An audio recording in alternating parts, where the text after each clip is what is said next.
Di tengah-tengah sulitnya mencari ekonomi, saya pikir sekarang sudah saatnya saya membuka semuanya. Jadi buat teman-teman yang ingin berbudidaya menanam jenis sayur mayur, difokuskan untuk daun, untuk buah maupun kalian yang suka budidaya bunga, saya pikir ada baiknya mendengarkan dari yang akan saya uraikan.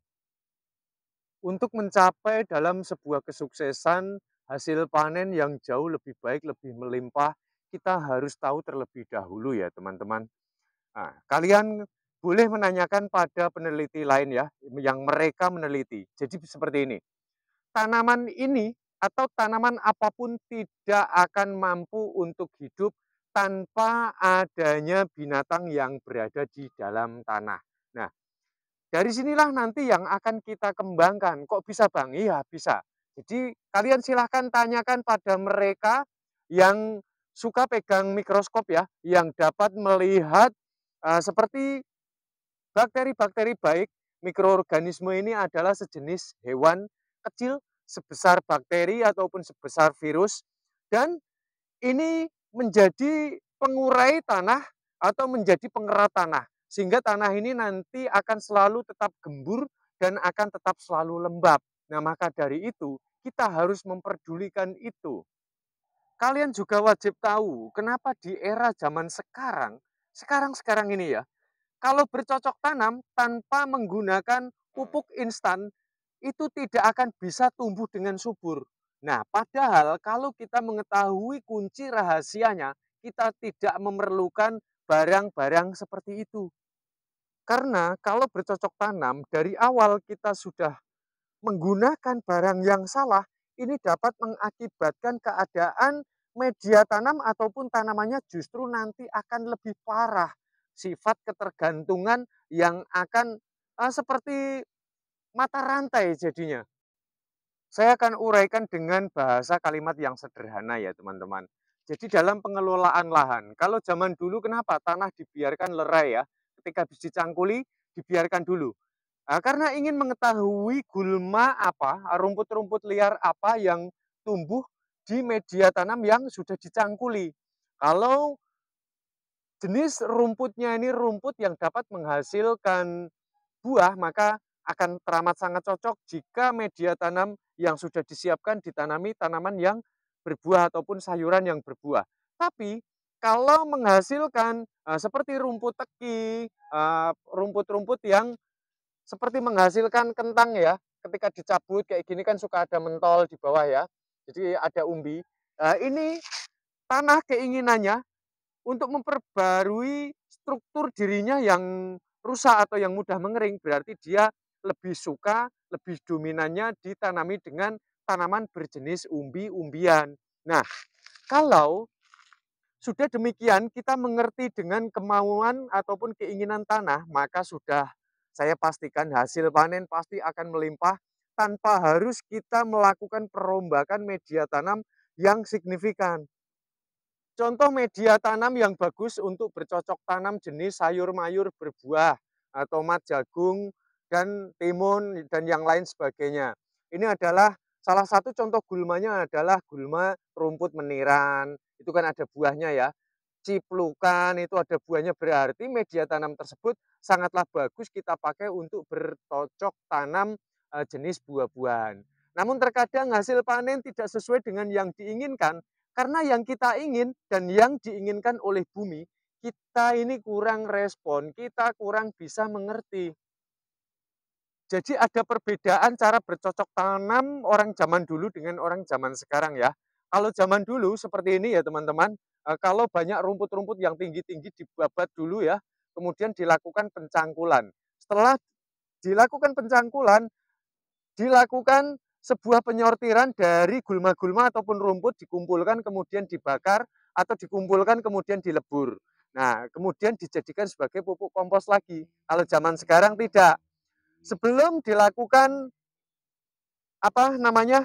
pengolahan, ini sekarang ini lebih dominan menggunakan obat-obat untuk menanggulangi gulma. Nah, inilah yang menjadi kendala awal atau yang menjadi kendala yang paling dominan akhirnya harus ketergantungan dengan bahan-bahan seperti itu. Karena kenapa?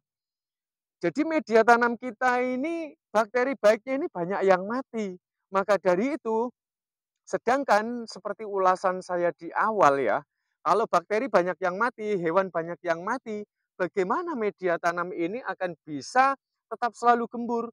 Bagaimana media tanam ini tidak akan mudah untuk kering? Nah, pada akhirnya jika sudah demikian, cara yang metode terdahulu kita lakukan dengan pemberian pupuk kompos karena dapat memperbarui struktur tanah supaya tidak mudah memadat dan tidak mudah untuk mengering. Nah, tapi zaman sekarang pupuk kompos saja tidak cukup karena kenapa? Ini banyak kandungan hewan-hewan di dalamnya ini pada mati, sehingga mengakibatkan pengeratan dan juga penguraian pada media tanam ini tidak efektif. Dan yang lebih fatal, akhirnya ketergantungan dengan menggunakan pupuk instan. Jadi bercocok tanam tanpa pupuk instan di zaman sekarang nggak bisa subur. Karena kenapa? Jadi lahan media tanam kita ini terkontaminasi dengan bahan-bahan yang seperti itu. Jadi bisa melalui resapan air ya yang menular di sekelilingnya, bisa juga dari uapnya. Nah inilah yang dapat mengakibatkan keadaan semakin memprihatinkan.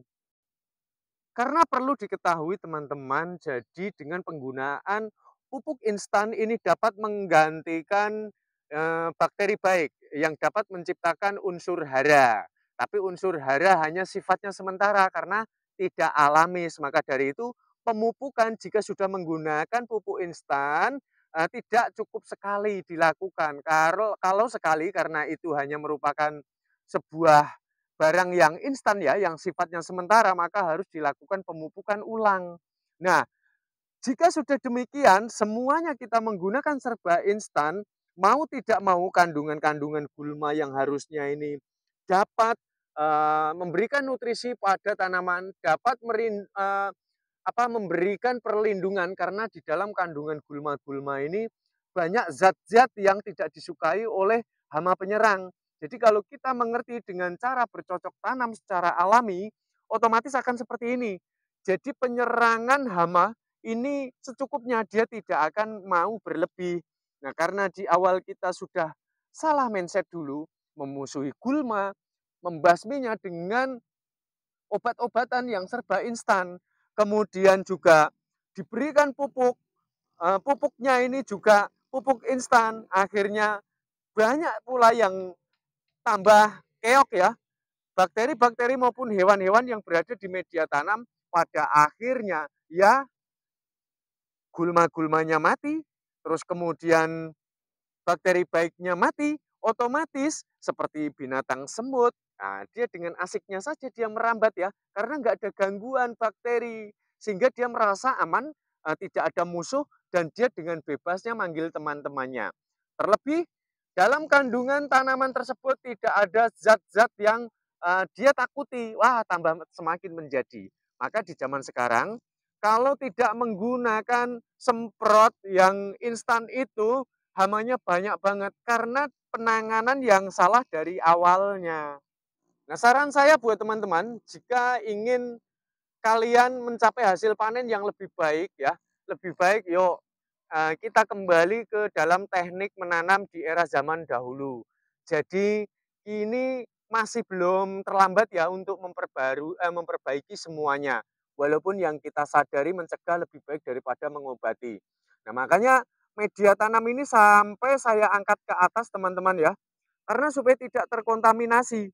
Saya sedang melakukan uji coba ya, dan ini sudah klinis. Tidak ada di sini tanaman saya ini diserang hama yang berlebih ya, secukupnya saja. Walaupun ada semut-semut ya sedikit ya, karena media tanam ini sudah terlanjur terkontaminasi oleh barang-barang seperti itu, maka saya harus memperbarui strukturnya.